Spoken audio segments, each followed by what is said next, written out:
Last lecture के अंदर आप पढ़ रहे थे प्रोडक्शन प्लानिंग एंड कंट्रोल। आपने लास्ट लेक्चर के अंदर अलग अलग फंक्शंस पढ़े थे और उनका क्या क्या वर्किंग है वो पढ़ा था, क्यों यूज करते हैं आप पीपीसी की जो फंक्शंस हैं उनके बारे में। अब आपके पास क्या है, नीड उनकी क्यों जरूरत है, सबका क्वेश्चन अलग अलग आता है कि जो रूटिंग है उसकी जरूरत क्यों है। तो वो आपको पता है कि जैसे आप रूट कर रहे हैं तो उसके लिए क्या क्यों कर रहे हैं रूट, ताकि वो जल्दी से जल्दी आपका काम जो है कहाँ टेम्परेरी स्टोरेज होना चाहिए, कितनी देर तक मटेरियल वहां पे रुकेगा, वो सारी चीजें तय करने के लिए वो आप उसको यूज कर रहे हैं ताकि कम समय में अच्छा काम हो। यही सबका मोटिव है, ठीक है। तो यहाँ पे क्या है, रूटिंग आप क्यों तैयार कर रहे हैं, ये उसका ऑब्जेक्टिव होगा। नेक्स्ट आता है रूट चार्ट। नेक्स्ट क्वेश्चन आता है रूट शीट। रूट शीट बोलते हैं, रूट शीट या रूट चार्ट।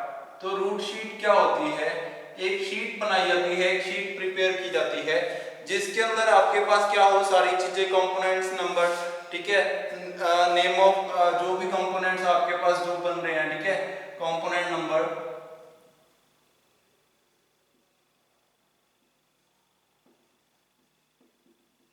कंपोनेंट नेम,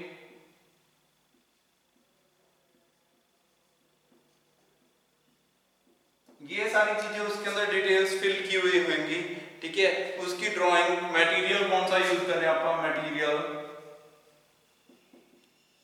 उसकी ड्राइंग कंपोनेंट की, कितने नंबर ड्राइंग आप यूज करेंगे इसके अंदर, ठीक है, कौन सी ड्राइंग आप इसकी यूज कर रहे हैं, तो क्वांटिटी कितनी चाहिए, क्वांटिटी, क्वांटिटी, ये सारी चीजें उसके अंदर डिटेल फिल होएगी जो रूट शीट आप बनाएंगे।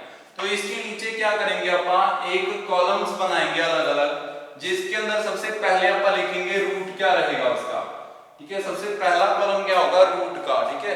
तो रूटिंग, रूटिंग के अंदर कौन कौन सी चीजें आ जाएंगी, रूटिंग के अंदर आप बनाएंगे कि सेक्शन जो है कौन कौन से सेक्शंस के अंदर अपने कहां से स्टार्ट करना है, सेक्शन। उसके बाद क्या है, नेक्स्ट मशीन कौन सी होगी, ठीक है। तो सेक्शन के बाद स्टेशन कौन सा होगा उसका, ठीक है, स्टेशन। उसके बाद क्या है, उसके बाद उसको कहां पे भेजना है, उसका क्या, जो जिस भी यूज के लिए कौन सी मशीन, मशीन कौन सी यूज करनी है, कहां पे जाना है, तो मशीन कौन सी आएगी, ठीक है। तो मशीन एंड स्टेशन आप कौन सा यूज कर रहे हैं, ठीक है। तो सेक्शन या तो सेक्शन लिख सकते हो इसको, या स्टेशन, सेक्शन भी लिखा जा सकता है इसकी जगह पे, सेक्शन और स्टेशन कौन सा यूज कर रहे हैं आप, और मशीन कौन सी यूज कर रहे हैं, ये सबसे पहले रूटिंग के अंदर आएगा। उसके बाद नेक्स्ट क्या आएगा, ऑपरेशन नंबर, कौन सा ऑपरेशन आपका काम कर रहे हैं, ऑपरेशन। ऑपरेशन के बाद और क्या आएगा, सबसे पहले अपने रूट लिखा कौन सा यूज कर रहे हैं, फिर ऑपरेशन, फिर डिस्क्रिप्शन, कोई भी टूल रिक्वायर्ड, टूल्स रिक्वायर्ड, ठीक है, ये इस कॉलम में लिखेंगे, ऐसे कॉलम बनाएंगे आप, ठीक है। तो ये जो सारा चार्ट है यहां से लेकर ये सारा चार्ट, इसको क्या बोलते हैं, इसको बोलते हैं आपका रूट शीट, ठीक है, ये रूट शीट कहलाती है। ऑपरेशन नंबर कोई फिक्सचर है अगर यूज कर रहे हैं, टाइम कितना कंज्यूम हो रहा है, ठीक है, लास्ट में टाइम टू सेटअप, सारी चीजें सेट करने में, ट्रांसपोर्ट करने में, ठीक है, ऑपरेशन करने में सारा टाइम कितना लग रहा है, ऑपरेशन एंड टोटल टाइम, ठीक है, यहाँ पे लास्ट में टोटल। तो ये सारे जो है कॉलम्स बने हुए हैं, ये क्या कहलाता है, ये पूरा जो चार्ट है, ऐसा चार्ट अगर आप बनाएंगे तो उसको क्या कहेंगे, उसको बोलेंगे रूट शीट, ठीक है। तो ये रूट शीट आप प्रिपेयर करते हैं जब आपने रूटिंग करनी होती है किसी भी चीज की। तो यहाँ पे रूटिंग किस लिए चाहिए, मैंने आपको पहले ही बताया था, रूट फिक्स करने के लिए कितना टाइम लगेगा उसको ये फिक्स करने के लिए, ठीक है, उस सारी चीज के लिए अपन रूटिंग करते हैं, तो ऐसी रूट शीट बनती है उसके लिए। नेक्स्ट इंपॉर्टेंट है रूट शीट के बाद मशीन लोडिंग चार्ट, ठीक है। रूट शीट बहुत इंपॉर्टेंट है क्योंकि मैंने आपको बताया कि ये क्वेश्चन आ जाता है कि व्हाट इज रूट शीट।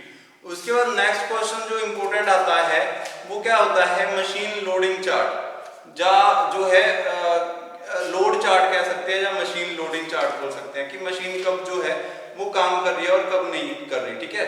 तो उसको किसने जो इन्वेंट किया था, तो सबसे पहले आप मशीन लोडिंग चार्ट के बारे में देखते हैं। मशीन लोडिंग चार्ट, तो मशीन लोडिंग चार्ट क्या करते हैं, ये बताते हैं कि मशीन कब लोड में है, कब देर तक, ठीक है।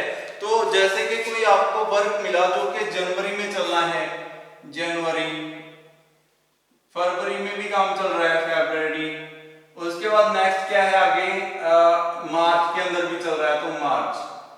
ये शेड्यूल है कि जनवरी फरवरी मार्च का आपने मशीन लोडिंग चार्ट बनाना है, ठीक है। तो आपको क्या पता होना चाहिए कि मशीन जनवरी में कब तक काम करेगी, फरवरी में कब तक काम करेगी और मार्च के अंदर कब तक काम करेगी। जनवरी के अंदर क्या वो 30 डेज काम करेगी, क्या वो 20 डेज काम करेगी, ये भी आपको तय करना है, ठीक है। फर्स्ट वीक काम करेगी, सेकंड वीक काम नहीं करेगी, ठीक है। तो ये सारी चीजें आप जब बनाओगे तो उसको क्या बोलते हैं, उसको बोलते हैं कि अपन ने मशीन लोडिंग चार्ट बनाया है। अब मशीन लोडिंग चार्ट जो थे वो कई तरीके के थे, और जो लोडिंग के ऊपर सबसे अच्छा चार्ट बनाया वो किसने बनाया, गैंट ने। तो गैंट का चार्ट बहुत जो इंपॉर्टेंट है, तो the Gantt chart, the Gantt chart, ठीक है। इसके अंदर क्या था कि जो मशीन लोड कब कर रही है कब नहीं कर रही है, तो ऑर्डर के हिसाब से था कि इस ऑर्डर तक ये मशीन जो है इतना काम करेगी, ठीक है। तो जनवरी फरवरी मार्च जैसे आपको शेड्यूल मिला हुआ है, ठीक है, उसके अंदर आपने क्या किया, वीक्स के हिसाब से उसको डिवाइड कर दिया। तो week 1, week 2, week 3 and week 4। उसी के हिसाब से आपने फरवरी को भी डिवाइड कर दिया, week 1, week 2, week 3 and week 4। उसके बाद मार्च को भी week 1, week 2, week 3 and week 4 इसके अंदर डिवाइड कर दिया, ठीक है। तो गैंट चार्ट के अकॉर्डिंग आपको क्या है, जैसे कोई ऑर्डर मिला हुआ है जो कि शेड्यूल्ड है कि इतनी तारीख से इतनी तारीख तक चलना है, तो जैसे अलग अलग ऑर्डर्स हैं आपके पास। पहला ऑर्डर है ए, उसका नाम अपन रखा है A370, ठीक है। दूसरा चार्ट जैसे आपको दूसरा जो काम मिला है वो कौन सा है, वो है B262, B262 ये दूसरा काम है। और तीसरा काम है C, अलग अलग नाम उनको दिए गए हैं ऑर्डर्स को, ठीक है। C300, C300, ठीक है। ये आपके पास 3 काम है जिनके ऊपर आपने काम करना है, ठीक है, नेक्स्ट उसमें। तो यहां पे क्या लिखेंगे, आप ऑर्डर लिखेंगे, ऑर्डर, ऑर्डर्स कौन कौन से हैं। अब ऑर्डर आपके पास कौन कौन से हैं, मैं सीरीज में लिखता हूं। A370 पहला ऑर्डर है, दूसरा कौन सा है B262, तीसरा कौन सा है C300, ठीक है। 3 ऑर्डर्स आपको मिले। अब वो क्या है आपके पास, जनवरी के सारे वीक से है, फरवरी के सारे वीक से है, मार्च के सारे वीक से आपने काम करना है, ठीक है। उसके बाद आपने क्या किया, आपने बताया कि कौन सा ऑर्डर जो है उसको कब तक डिलीवर करना है, ठीक है। लाइक ये 8370 जो था इसको वीक 1 तक कंप्लीट हो जाना चाहिए था मार्च के, ठीक है। तो ये क्या हो गया, उसका ऑर्डर का टाइम फिक्स हो गया कि कहां तक ये पहुंच गया। अब आपके पास एक डेट और है नीचे यहां पे, ठीक है। वो क्या शो करेगी, वो एक्चुअल एक लाइन और बना दी इसके नीचे मैंने, वो क्या शो करेगी कि आज तक कितना प्रोसेस कंप्लीट हो चुका है। यहाँ पे एक कर्सर होगा, ये चार्ट पूरा बन गया, चार्ट के ऊपर एक कर्सर होगा जो इसके ऊपर ऐसे आगे के आगे चल रहा है, आगे पीछे, ठीक है। तो यहाँ तक एक चार्ट है, उस चार्ट के ऊपर यहाँ पे एक कर्सर है, ये कर्सर शो करेगा आज की डेट, ठीक है। इसके ऊपर जो ये जो पिन है, ये जो एरो हेड है वो शो करेगा कि आज कितनी डेट है, आज की डेट तक क्या प्रोसेस इतना कंप्लीट हो चुका है जितना ये शो कर रहा है, ठीक है। तो ये एरो हेड जो था इसके साथ यहाँ पे एक पूरा आगे तक एक लाइन जाएगी जो कि नीचे तक इसको डिफाइन करेगी। अब इसको आप आगे के आगे भेजते जाएंगे, ठीक है, जितनी तारीख होगी उस तक उसको ले जाएंगे। और नीचे जो है ये जो डार्क एरो है वो तय करती है कि ये वाला प्रोसेस आपने कंप्लीट करना है, और ये जो डॉटेड लाइन है ये शो करती है कि इतना अपना कंप्लीट हो चुका है, ठीक है। इतना आपने कंप्लीट कर दिया, इसके बाद वाला आपने कंप्लीट करना है अभी, ठीक है। तो ऐसे ही जैसे B262 जो था वो अपने को कुछ इस तारीख को मिलना था और इस तारीख तक उसको खत्म करना था, ठीक है। ये अपना ओरिजिनल प्रोसेस था, लेकिन आपने क्या कर दिया, उसको समय से पहले ही स्टार्ट कर दिया और वो इतना हो चुका है। अब आपके पास जो है अगला बहुत सारा समय है उसको कंप्लीट करने के लिए, ठीक है। तो ये है B6262 की कंडीशन, इसको मैंने सेकंड उससे डिनोट किया। अब नेक्स्ट क्या है C300, ये कौन सा है, ये शेड्यूल कुछ यहाँ पे जो था इसके अंदर ये पार्टीशन में डिवाइड है, मतलब 3 हिस्सों में। अब C300 जो है ये बैच में जाता है, मतलब कि ये ऑर्डर्स कैसे हैं कि एक ऑर्डर तो आपने यहाँ पे कंप्लीट कर दिया, एक ऑर्डर फिर से देंगे वो एक हफ्ते बाद फिर से ऑर्डर देंगे, ठीक है, वो ऐसे ऑर्डर्स दे रहे हैं आपको। तो पहला ऑर्डर जो था वो कुछ पीछे से चल के आ रहा था, उसको अपन ने इसके अंदर जनवरी से पहले हाफ तक उसको खत्म कर दिया, डॉटेड से डिफाइन कर दिया कि अपन ने उसको खत्म भी कर दिया है। दूसरा ऑर्डर जो था वो मिला कुछ यहाँ पे अपने को, लेकिन अपने पहले ही प्रोसेसेस चल रहे थे तो ये लेट हो गया, ये यहाँ पे स्टार्ट हुआ आपका, ठीक है। तो यहाँ से आप इसको डॉटेड लाइन से स्टार्ट बताओगे कि ये प्रोसेस अभी इतना चल रहा है। उसके बाद नेक्स्ट जो है वो कब चलना है, वो चलेगा नेक्स्ट मंथ के अंदर, ठीक है, वो तो नेक्स्ट मंथ के अंदर मिलेगा और तभी कंप्लीट करना है। ये वाला प्रोसेस लेट चल रहा है, इसके ऊपर आप ध्यान देंगे, ठीक है। अभी तक ये इतना ही कंप्लीट हुआ है, अब इसको यहाँ से स्टार्ट होके आगे जाना है, वो कब जाएगा जब आगे डेट्स बढ़ती जाएंगी। तो जितना जल्दी इसके ऊपर सारा ध्यान देना है कि इसको जल्दी कंप्लीट करना है, अदरवाइज ये ऑर्डर जो है वो शेड्यूल से बाहर हो जाएगा, ठीक है। तो ये क्या है, ये गैंट चार्ट है, गैंट ने बनाया था ये चार्ट और बताया था कि कैसे अपन मशीन के लोडिंग और अनलोडिंग और शेड्यूल्स को कैसे फिक्स कर सकते हैं, ठीक है, कि शेड्यूल कब है, मशीन कब काम कर रही है कब नहीं कर रही, ठीक है। उसी के हिसाब से उसने मशीन लोडिंग चार्ट भी बनाया कि कौन सी मशीन जो है कब काम कर रही है। अब ये तो जो है ये तो शेड्यूलिंग चार्ट है, अब दो हिस्सों में इसको डिवाइड किया जा सकता है, ये जो है ये शेड्यूल्ड चार्ट है, शेड्यूलिंग चार्ट कि कब जो है कौन सा ऑर्डर कब कंप्लीट होगा, ठीक है, इसको तो शेड्यूलिंग चार्ट बोल सकते हैं। नेक्स्ट क्या है, इसके साथ इसके जैसा ही गैंट ने ही एक और चार्ट बनाया, गैंट ने क्या कहा उसको, मशीन लोडिंग चार्ट।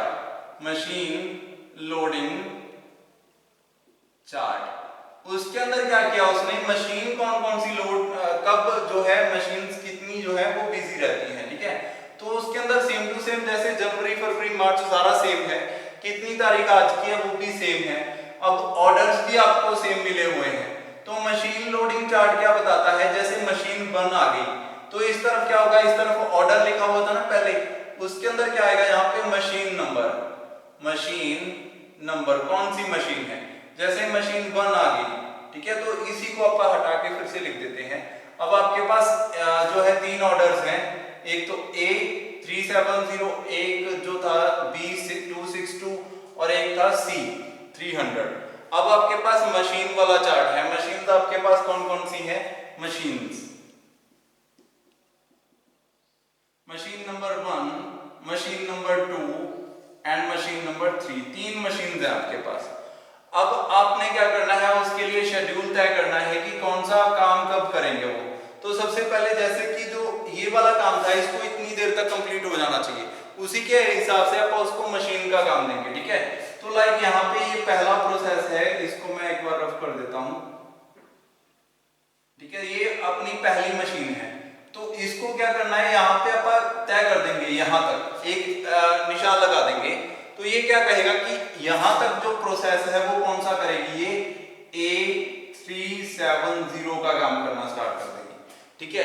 उसके बाद जो है यहाँ तक जब A370 का काम यहाँ तक कंप्लीट हो गया, उसके बाद बाकी काम को किसका करेगी, C300 का, ठीक है। तो पहली मशीन जो है वो जनवरी के 3rd वीक के मिड तक A370 का काम करेगी, उसके बाद वो किसका काम करेगी, फिर मार्च के 1st वीक तक C300 का।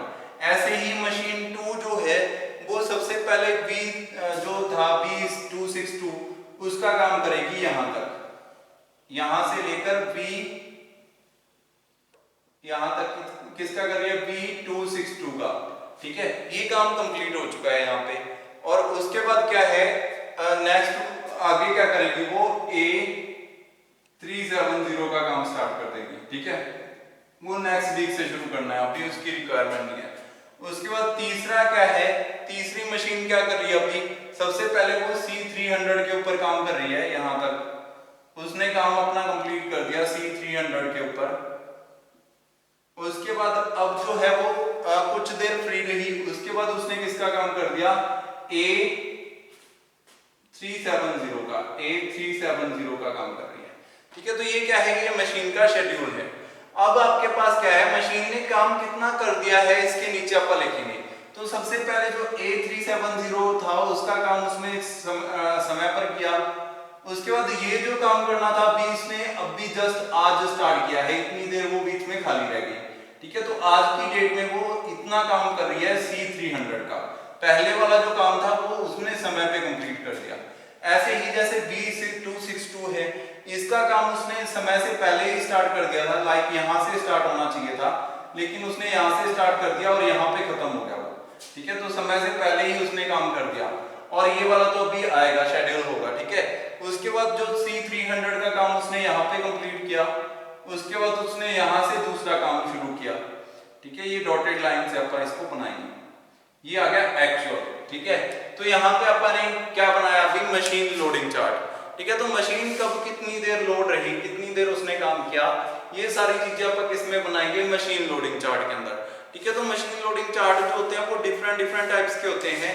कुछ जो है सिंपल जो है सिर्फ ये बताते हैं कि मशीन कितनी देर काम करेगी, वो ये नहीं बताते कि कौन से जो है मतलब कि कितना काम हो चुका है। वो कुछ ऐसे बनाते हैं इसको बॉक्स टाइप, और यहाँ से क्या है, इसको सेक्शनिंग कर दी जाती है। तो ये क्या है, पहली मशीन का काम है, ये दूसरी मशीन का काम है, और ये तीसरी मशीन का काम है। इसके अंदर क्या है, वो ये नहीं बताते कि ओरिजिनल में कितना काम हो चुका है।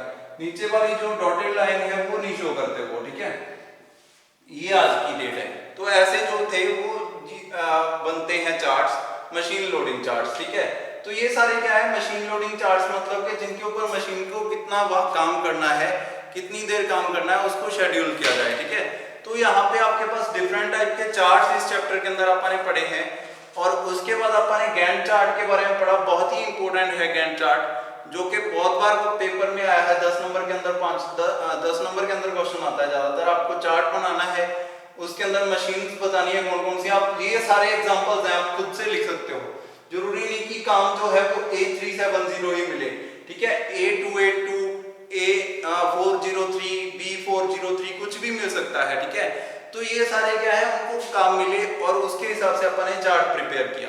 ये आपको खुद बना के आना है, तो एग्जांपल आप खुद से यूज कर सकते हो, कुछ मुश्किल नहीं है इसके अंदर। बहुत ही सिंपल सी कंस्ट्रक्शन है चार्ट की, और सिंपल सी अपन ने जो है डायमेंशंस बनाई है। ठीक है, तो ये सारी चीजें होती हैं गैंट चार्ट के अंदर। ऊपर थोड़ा सा जो है कर्सर इंपॉर्टेंट है, जो डेट आज की है वो इंपॉर्टेंट है कि कितनी डेट्स तक, ये कर्सर के हिसाब से आपको पता चलेगा कि कितना काम हो चुका है।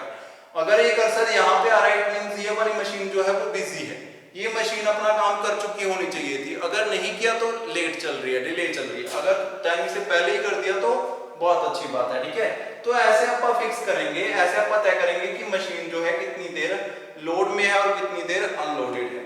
तो अब यहाँ पे क्या है, अपन ने डिफरेंट टाइप के शेड्यूल्स बनाए, डिफरेंट टाइप के चार्ट बनाए, और उसके हिसाब से अपन ने तय किया कि मशीन जो है वो कैसे वर्क करेंगी। अब इसके हिसाब से अपन डिफरेंट जो है मशीन्स की वर्किंग इंडस्ट्री के अंदर तय करेंगे। उसी के हिसाब से प्लान करेंगे कि मशीन्स जो है वो कंटिन्यू फिक्स रहे, कंटिन्यू वर्किंग में रहे, सॉरी। ठीक है, अगर वो कंटिन्यू वर्क में नहीं रहेंगी तो वो क्या है, अच्छा प्लान नहीं होगा आपके लिए, वो इकोनॉमिकल नहीं होगा। अगर कोई मशीन बहुत ज्यादा देर के लिए खाली पड़ी है तो वो आपके लिए अनइकोनॉमिकल है।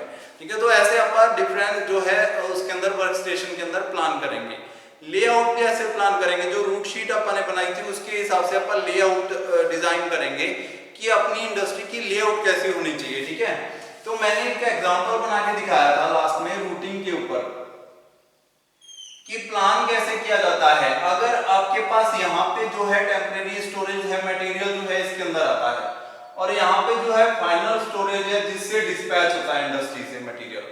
अगर आपके पास कुछ मशीनें हैं, जैसे यहाँ पे ड्रिलिंग है, यहाँ पे बोरिंग है, और यहाँ पे फिर जाके उसके ऊपर जो है मटेरियल रिमूविंग का काम होता है, और यहाँ पे फिनिशिंग का काम है, और फिर जाके यहाँ पे इंस्पेक्शन हो रही हो, और फिर जो है वो यहाँ से बाहर निकल रही है।